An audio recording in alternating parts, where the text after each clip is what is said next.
Queridos, que a graça e a paz do nosso Senhor Jesus Cristo esteja sobre todos nós. Eu quero compartilhar com os irmãos um pouco mais sobre a carta de Tiago. Nós já fizemos uma reflexão no capítulo 1 de Tiago, onde nós tratamos sobre como enfrentar o sofrimento sem perder a fé. A carta de Tiago é uma carta muito rica, muito prática, e foi escrita no momento em que a igreja estava dispersa. Já compartilhei com os irmãos que o Tiago, que escreve essa primeira carta, é o irmão de nosso Senhor Jesus Cristo, que depois que ele compreende que Jesus é o Filho de Deus, ele se torna um líder importante da igreja e escreve aos cristãos que estavam dispersos para dar orientações práticas. E é nesse sentido de orientações práticas que eu desejo compartilhar a palavra com os irmãos nessa manhã. O capítulo 2 de Tiago, ele vai tratar de dois assuntos muito importantes, muito práticos para a nossa vida pessoal. Eu sei que a nossa igreja já tem boas práticas, já tem uma caminhada segura sobre essas questões, mas vale a pena refletir para que não só os novos convertidos, como também os crentes mais maduros possam relembrar aquilo que já aprenderam da palavra do Senhor. Tiago começa dizendo o seguinte, ele diz assim no versículo 1 do capítulo 2, meus irmãos, não tenhais a fé em nosso Senhor Jesus Cristo, Senhor da glória, em acepção de pessoas.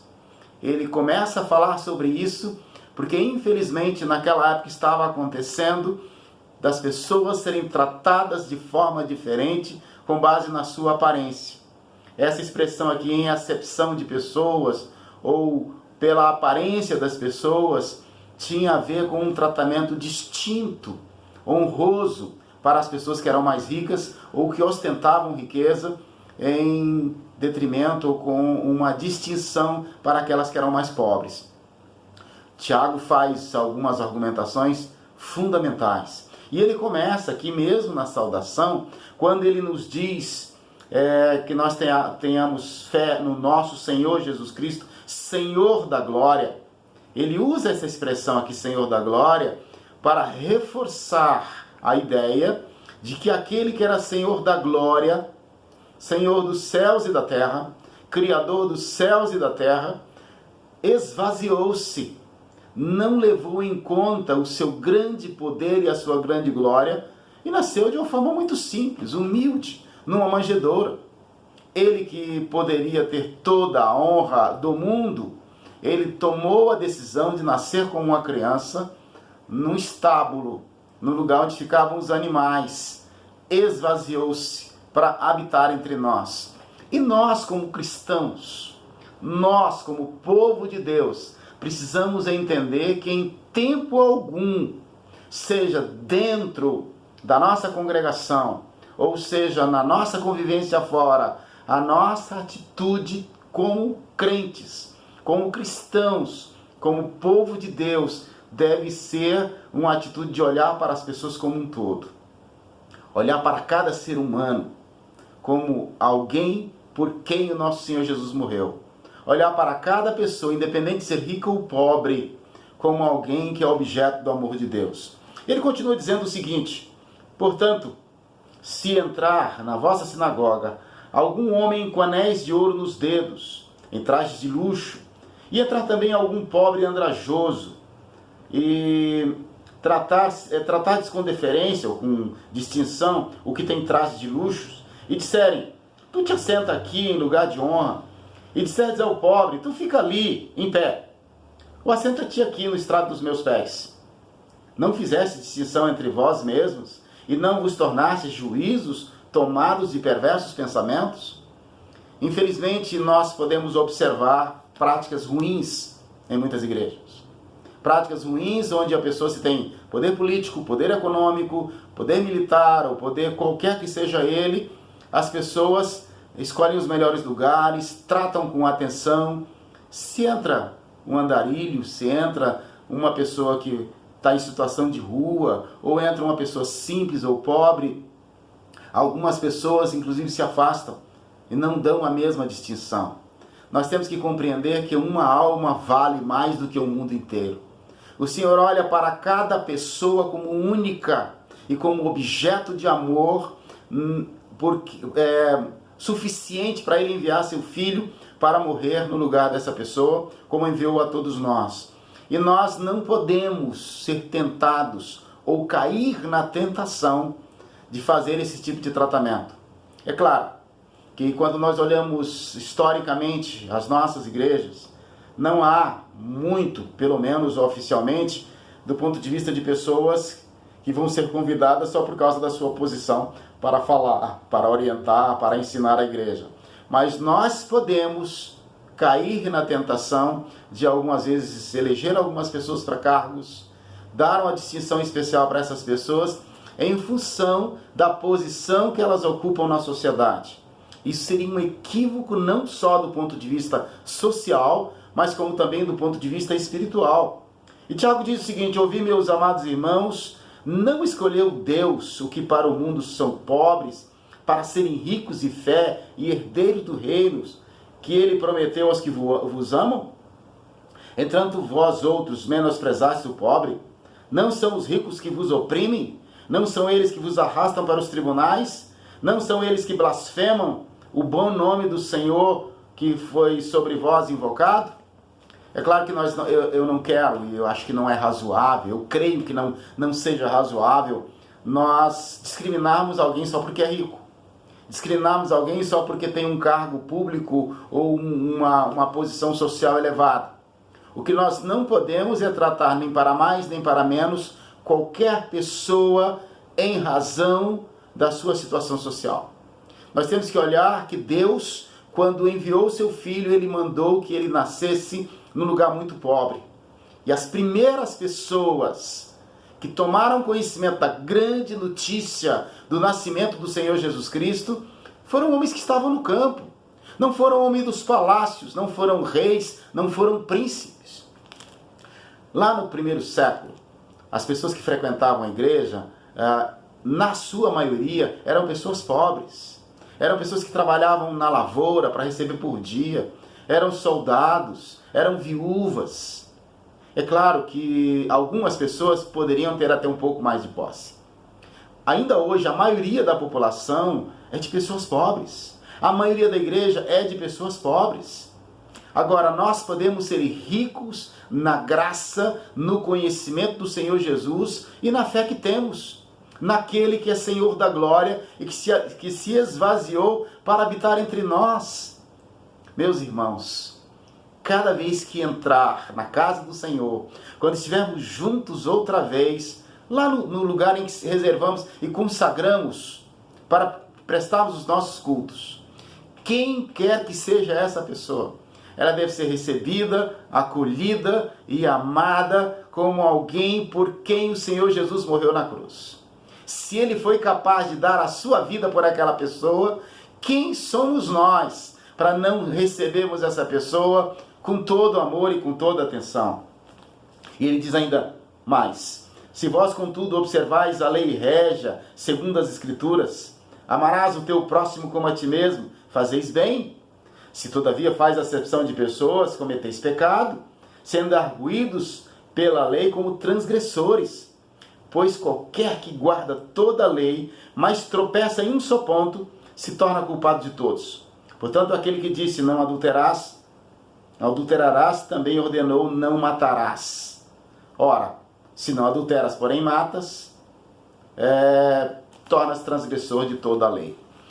Quando nós falamos sobre alguns pecados que são pecados mais comumente aceitos com as pessoas como problema, as pessoas entendem, não, isso realmente é um problema, não podemos cometer isso. O adultério é uma dessas questões que comove muitas pessoas. Se falamos de matar alguém, podemos nos assustar, matar, roubar, mas quando alguém fala mal do outro, quando destrói a reputação, quando comete uma injúria racial, quando discrimina pela cor da pele, pelo sexo, quando discrimina pela posição social, quando discrimina pela escolaridade, a pessoa está matando um pouco dessa pessoa.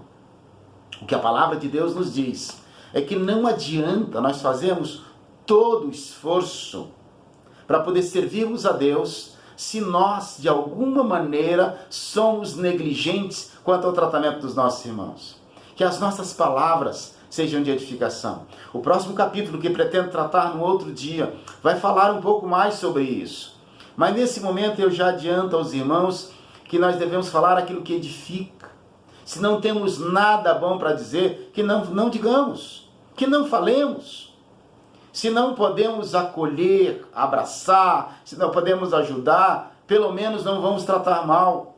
Não vamos escolher lugar de honras para esse e não para aquele. Porque a casa é do Senhor.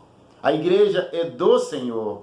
E é importante quando ele fala da lei régia, ou a lei rainha, a lei áurea, a lei maior, ou a carta magna, ele está dizendo para amar a Deus sobre todas as coisas. Não há nada nesse mundo, nem roupas, nem carros, nem celulares caros, nem contas bancárias recheadas, nem títulos, nem posições que possam valer mais do que o sangue do Cordeiro aspergido sobre a vida de uma pessoa. O Senhor nos marcou com o sangue do Cordeiro para o louvor da sua glória, para a redenção do seu povo. E é isso que nós temos que olhar. E se porventura olhamos para alguém por conta dos seus pecados e da sua vida e achamos, essa pessoa não presta, não vale nada. Realmente, há muita gente, ricos ou pobres, que não valem nada. Em última análise, nenhum de nós vale coisa alguma. Mas o Senhor olha para nós com compaixão e graça e nos ama e está em todo movimento constante na busca de encontrar aqueles que são seus. É claro que a vinda do Senhor Jesus Cristo foi essa vinda para buscar, mas todo o movimento da igreja, de anunciar o Evangelho, de fazer tudo o que faz, de louvor a Deus, de todas as programações que a igreja possam fazer, elas não têm outro objetivo do que senão louvar a Deus, e não há louvor maior, ou alegria maior para o coração de Deus do que alcançar aqueles que estão perdidos. É claro que Tiago, ele muda um pouquinho de assunto na segunda parte do capítulo 1, ou melhor, do capítulo 2, mas é como se estivesse continuando numa didática estabelecida pelo Espírito Santo de Deus para tocar em pontos importantes na nossa vida. Ele vai falar sobre a fé e as obras. Nós muitas vezes costumamos até criticar outros grupos religiosos por muita ênfase nas obras, mas alguns de nós se contentam em conhecer os versículos da Bíblia. Alguns de nós se contentam em conhecer a declaração de fé. Alguns de nós se contentam em conhecer as doutrinas e a declaração doutrinária, seja da Convenção Batista Brasileira ou de outro grupo ao qual você faça parte, ou a sua confissão de fé adotada pela sua igreja. O mais importante é nós compreendermos que as obras ou a conduta, elas vão revelar aquilo que está na nossa mente. Decorar doutrinas, aprender sobre Deus, sobre a graça, conseguir falar as coisas corretamente daquilo que está na palavra, não traz resultado algum, e Tiago vai tratar sobre isso. Ele diz o seguinte: meus irmãos, qual é o proveito se alguém disser que tem fé, mas não tiver obras? Por acaso, essa fé pode salvá-lo? Alguém pode pensar assim, mas espera aí, isso aí está meio esquisito. A gente sempre aprendeu que a salvação é pela fé e pela graça e não pelas obras. Isso é verdade. Mas a fé, ela vai ser revelada pela conduta, pelo agir correto, pelo fazer ao outro e por demonstrar que aquela fé é verdadeira. Porque nós podemos pegar qualquer pessoa, ensinar as doutrinas, ensinar a ortodoxia, ou a correta doutrina, ou a correta compreensão daquilo que é de Deus, e ela repetir como um papagaio, ou repetir como um ator, ou repetir como alguém que vai representar aquele texto. Tem que ser algo que toca o seu coração e que transforma a sua vida. Se um irmão ou irmã estiverem carecidos de roupa, necessidade de alimento cotidiano, e qualquer de vocês lhes disser, vai em paz, aquecei-os e fartai-vos, sem contudo lhe dar o necessário para o corpo, qual é o proveito disso? Assim também a fé, se não tiver obras, por si mesmo está morta. Mas alguém dirá, tu tens a fé, eu tenho as obras. Mostra-me essa tua fé sem obras, e eu te mostrarei com as obras a minha fé. Nós temos uma grande oportunidade nesse momento. Nós não podemos ficar enclausurados nas nossas trincheiras das nossas casas, tentando somente sobreviver, porque estamos num tempo muito difícil. Claro que essa é a nossa primeira tarefa. Sobreviver e cuidar daqueles que são nossos, daqueles que moram conosco. Depois os domésticos da fé. Procurarmos saber, inclusive aquelas pessoas que não têm acesso nem a essa palavra. Quantos irmãos da nossa igreja não têm acesso à internet e talvez não estão, de alguma forma, tendo nenhum tipo de assistência? E você conhece, você sabe onde mora. Quantos irmãos que talvez tenham alguma vulnerabilidade social e talvez esteja passando necessidade de alimento, de roupa, principalmente nesses dias que parece que está esfriando um pouco mais. É hora de nós demonstrarmos a nossa fé pelas nossas obras, demonstrarmos a nossa fé pela nossa conduta. É a chance de nós crescermos. Esse momento que nós estamos vivendo no mundo é uma grande oportunidade que Deus está nos dando de rever alguns conceitos. Nós estamos privados daquilo que estávamos acomodados às quatro paredes do lugar que chamamos de templo.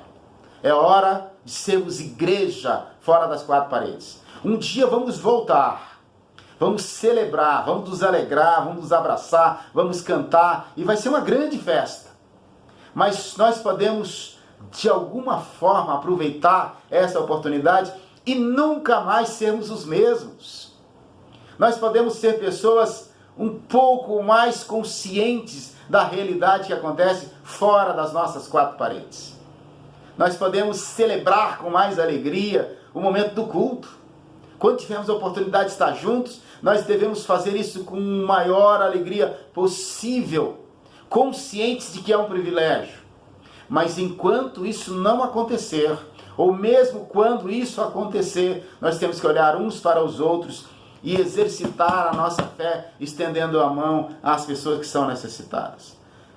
Desta maneira, e não somente nesse sentido, as nossas atitudes, as nossas condutas, o nosso próprio cuidado. Eu estou observando um monte de pessoas completamente negligente quanto à proteção, quanto ao uso das máscaras na rua, quanto às aglomerações. Tem gente fazendo festas, gente fazendo reuniões de todo tipo, quando na verdade nós temos que ser conscientes não só com a proteção da nossa própria vida, quanto do outro. Você sabe se a pessoa que senta ao seu lado na igreja tem máscara, se ele tem um álcool em gel, se ele tem comida para os próximos dias? Essa é a hora, meus irmãos. Pense numa família, pense numa pessoa, talvez uma mensagem. Se a pessoa não tiver um celular, vá até a casa dela, se proteja, mas vá até lá e procure saber se essa pessoa precisa de alguma coisa que você possa fazer por ela. E dessa forma, meus irmãos, nós vamos perceber que o Evangelho, como sendo a grande diferença nas nossas vidas, ele pode realmente fazer uma diferença prática. Porque não basta crer. Diz a partir do versículo 19, crês tu que Deus é um só? Faz bem. Até os demônios creem e tremem. Creem e estremecem, creem e tremem. Queres, pois, ficar certo, ó homem insensato, de que a fé sem obras é inoperante? Não foi por obras que Abraão, nosso pai, foi justificado quando ofereceu sobre o altar o seu próprio filho Isaque? Vês como a fé opera juntamente com suas obras? Com efeito, foi pelas obras que a fé se consumou. E se cumpriu a escritura que diz, ora, Abraão creu em Deus e isso lhe foi imputado para a justiça. Foi chamado amigo de Deus. Eu não sei ao longo da sua caminhada, da sua vida cristã, o que é que de prático você já foi capaz de fazer? Quanto você já foi capaz de doar-se?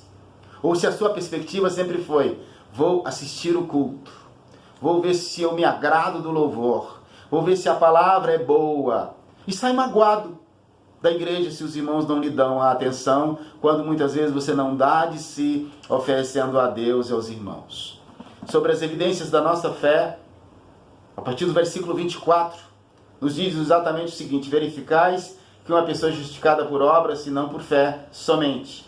De igual modo, não foi também justificado por obras a meretriz Raabe, quando acolheu os emissários e os fez partir por outro caminho? Porque assim como o corpo sem espírito é morto, assim também a fé sem obras é morta. Quando nós observamos a história de muitos homens de Deus, de muitas mulheres de Deus, não somente no nosso tempo, como também registrados na Sagrada Escritura, nós vamos confirmar aquilo que eles dizem. Nós vamos confirmar a fé por aquilo que viveram, pelo que fizeram. Nós somos como cartas vivas. Talvez você, eu e cada um dos membros da nossa igreja sejam o único evangelho que as pessoas vão ler. Seria o único acesso que eles têm à palavra de Deus. Se nós somos pessoas incoerentes, se nós somos pessoas maledicentes, se nós somos pessoas insensatas, se nós somos pessoas egoístas e que não ajudam outros, se não temos obras para demonstrar a nossa fé, nós fazemos mais mal do que bem, nós trazemos mais maldição do que bênção. Esta é a hora, meus irmãos, de nós repensarmos muita coisa.